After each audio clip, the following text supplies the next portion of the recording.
tonight we have Dr. Carol. Welcome, Dr. Carol. Thank you. So I understand, Dr. Carol, that you are doing a lot of wonderful things in the world today, a lot of things. And I would just like you to share one or two projects that you're doing that's really close to your heart. Oh, my.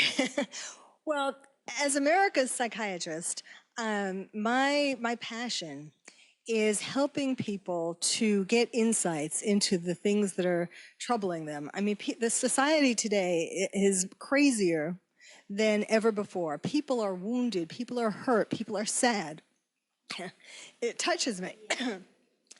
And so with my television appearances, my radio show, my quotes in print, and my books, I try to address the problems that people are suffering from most. So I did two relationship books. I call them as a pair, Hooked on Heartbreak. The first one was Bad Boys, Why We Love Them, How to Live with Them, and When to Leave Them. Where's my daughter? Where's my daughter? And then Bad Girls, Why Men Love Them, and how good girls can learn their secrets. Because so many people are hooked on heartbreak, are attracted to the wrong kind of person because of things from their childhood that they don't understand. You know, it has to do with their relationship with the boys with their mother and the girls with their father as to what kinds of bad boys or bad girls they're then attracted to. Then my other book that I'm passionate about is called Coping with Terrorism, Dreams Interrupted. I really feel passionate about that because America is in such denial. And we're suffering from the memories of 9/11, even though everyone wants to sweep that under the rug.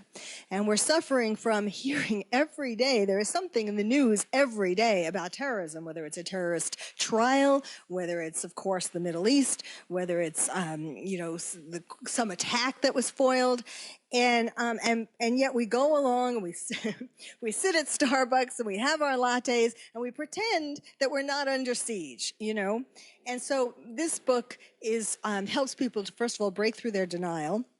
And second of all, to understand their emotions and understand what they can do, because we're like in a marathon. I see it as a marathon.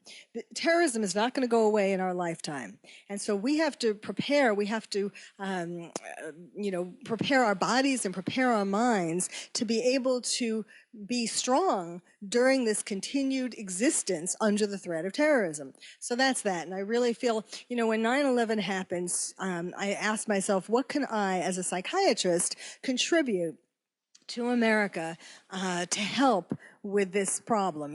What's the biggest contribution I can make? And this is what I came up with. And then my most current project is, it's called Murder by TV, A Descent into Madness. And it's a book it's a first-person account of my work as the defense psychiatrist for Jonathan Schmitz in the Jenny Jones talk show murder trial. And he is coming up for parole in about 1.5 years. And what that book shows is some of the incredible injustices in our justice system.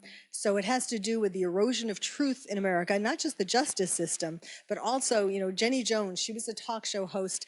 This was in the 90s. But, those same problems that existed with talk shows then exist on steroids now with all the reality shows. Wow.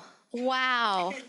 You are busy. You are busy, and you are passionate. I mean, there's so much there. There's so much that I'm picking up. I want to go back a little ways. I loved the part hooked on heartbreak. Oh, wow. Is that the same as hooked on drama?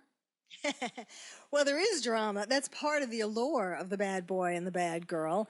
And it's people go after the same, based upon their childhood experiences with the parents of the opposite sex, they are programmed in a sense to go after the same type of bad boy or bad girl. What's interesting is that because there is so much divorce in America, or all over the world, that it's not only the relationship of the little girl with her father that affects, what kind of bad boy she goes after. after, but it's the little girl with her father, then her stepfather, or her mother's boyfriends in between.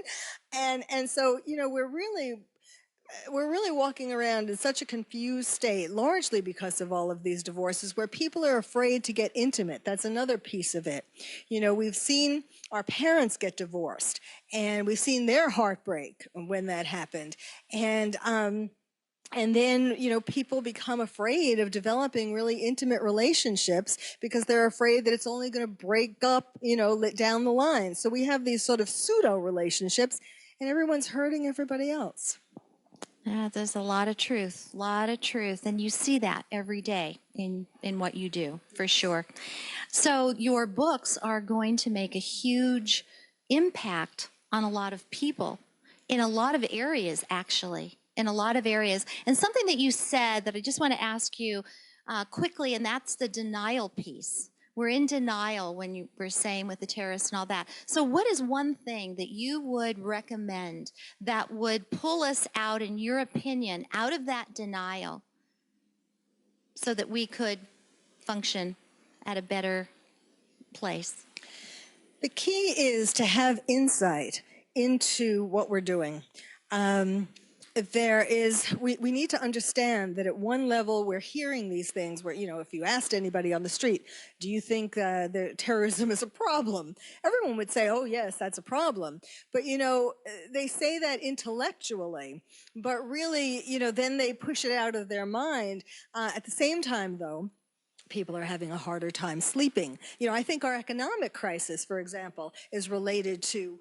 I think all of that is. If you had one bit of wisdom to share, what would that be? Well, it's just to recognize that if you break through your denial and you start doing things, helping your body to get stronger, helping your mind to de-stress and get stronger, that you will be able to survive and thrive in this world the way it is. That you don't need to deny these things, that's only hurting you, and that if you can admit it to yourself, that then you can do something to become stronger. So acceptance. It sounds like to accept what is and to be able to, That's what well, recognition, first of all, understanding, and then, as I said, to kind of see it as a marathon, to see yourself as a marathon runner preparing for this marathon of life. Beautiful. Thank you very much, Dr. Carol. Thank you.